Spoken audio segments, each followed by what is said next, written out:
So we will hear a message from our very own and beloved City Vice Mayor to be the next Mayor, Jamar Veracruz.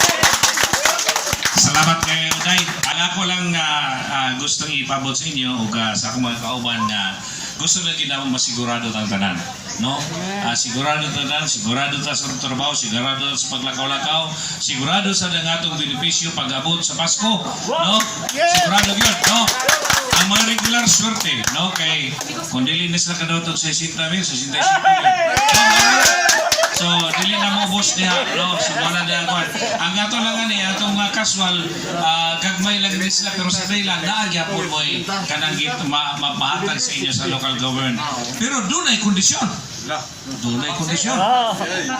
Doon ay kondisyon. Gipasar karon sa konseho, bago lamig gikan mo dito, na kinahanglan ang ato mga empleyado sa syudad, regular, contractual, o kung sa mga ni, kinala mo pabakuna ta. Marami na pabakuna ta. So kung waway bakuna, dili kadawat. Labi ng mga regular ro, Benji. No, mga atong mga kuha, kanang mahadlok sa dagom o mahadlok sa kay supak sa tinuhan. Kalimit sa ng tinuhan sa no, basta, ang importante, luwas ang inyong pamilya, luwas ang inyong kauban sa trabaho, luwas tang tanan. No, so mo gina ang rason na napon.